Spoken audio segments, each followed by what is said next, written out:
June 4, 1944. Southwick House, Hampshire, England.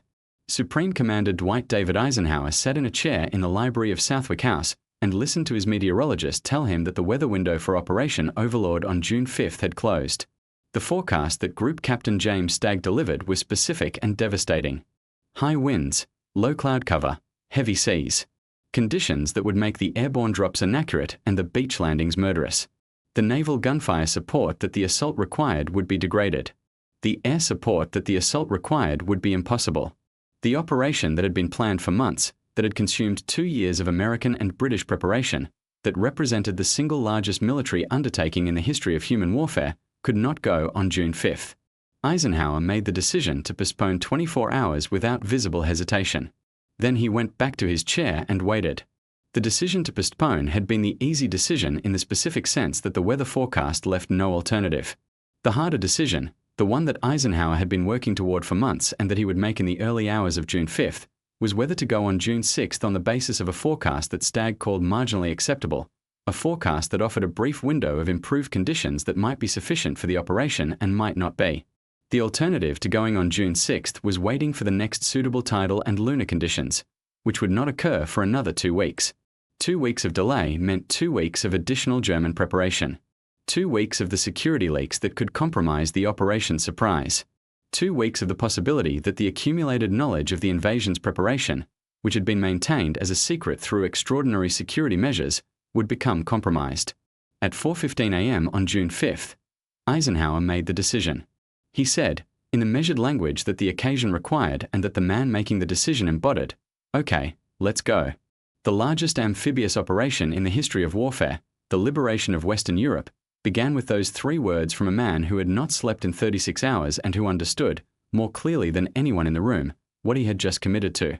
Dwight David Eisenhower was born on October 14, 1890, in Denison, Texas, the third of 7 sons of a family that moved to Abilene, Kansas, shortly after his birth, where he grew up in the specific combination of Protestant faith and working-class dignity that Abilene in the 1890s and 1900s represented.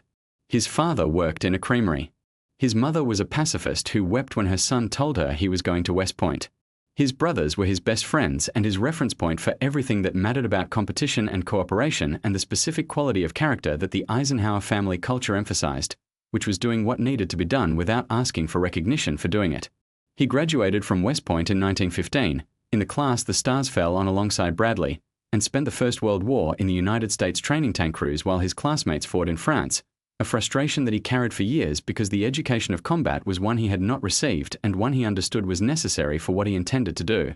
He received it vicariously through the intensive study of military history and military operations that occupied him throughout the interwar years, under mentors who recognized his gifts and who directed the development of those gifts toward the specific capabilities that would eventually be required.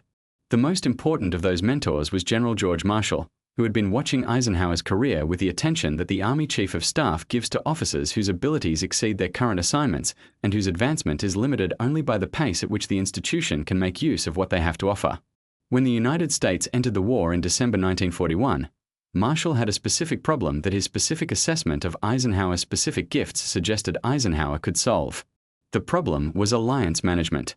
The coalition that was going to fight and win the Second World War required the cooperation of the United States, Great Britain, and eventually the Soviet Union and dozens of other allied nations, each with its own military culture, its own strategic priorities, its own national pride, and its own institutional resistance to being subordinated to a command structure dominated by another nation's officers.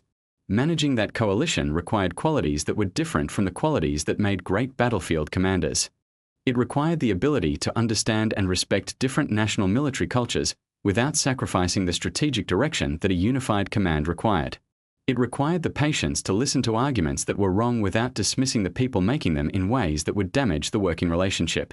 It required the specific emotional intelligence to make difficult decisions, including decisions that would disappoint powerful people, without creating the personal animosities that would undermine future cooperation.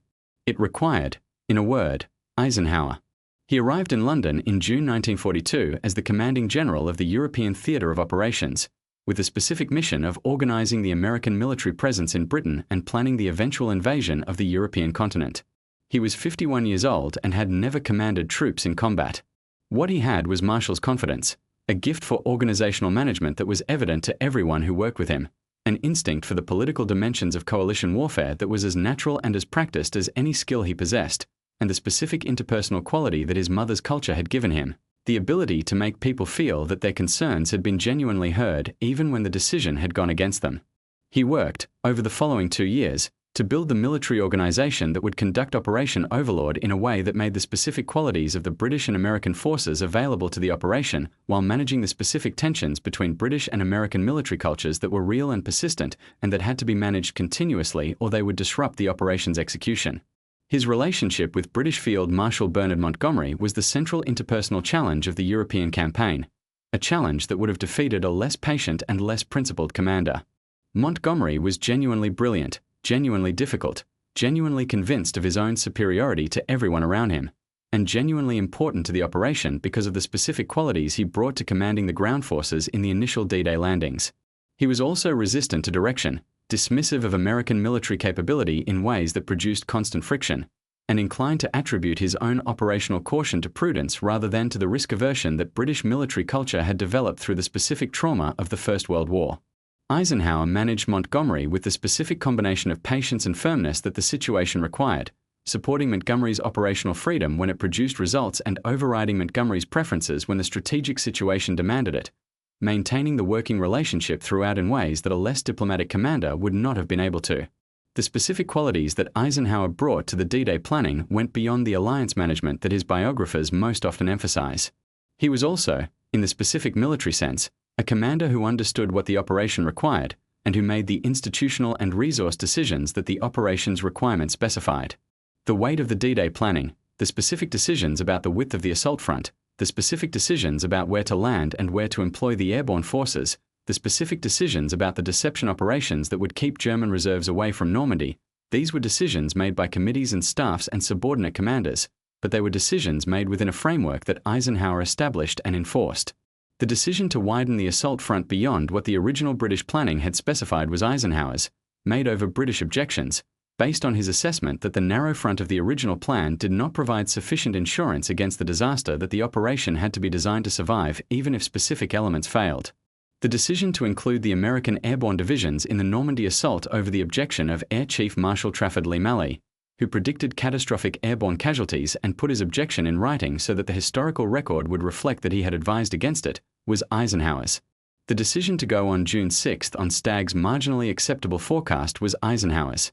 Each of these decisions was a decision that Eisenhower made in full awareness that if he was wrong, the failure would be his, and in full awareness that the alternative to deciding was not deciding, which in each case was worse than the risk of the decision.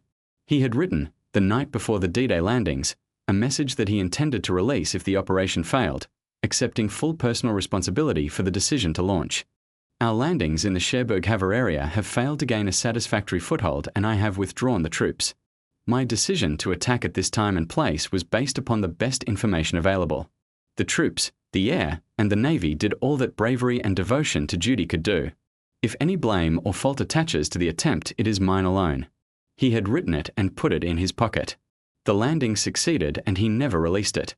The message reflects something essential about Eisenhower that the scale of his command and the complexity of the coalition he managed sometimes obscures. He understood what command meant and what it required. He understood that the lives of the men under his command were his responsibility in the most personal and most direct sense. And he understood that the willingness to accept that responsibility, publicly and completely, was the foundation on which the authority to exercise command rested. The campaign that followed D-Day was not a sequence of brilliant maneuvers from a supreme commander's perspective, but a sustained application of Allied power against a German army that was fighting with the desperation of men defending their homeland, in terrain that favored the defender and in conditions that the Allied logistics system was continually struggling to support.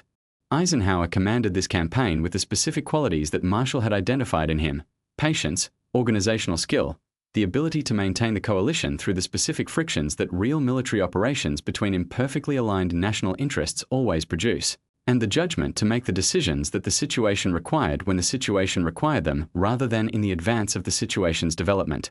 The broad front strategy that Eisenhower adopted for the advance into Germany, the decision to advance on multiple axes simultaneously rather than concentrate everything on a single thrust toward Berlin, has been criticized by Montgomery's supporters as the strategic error that prolonged the war.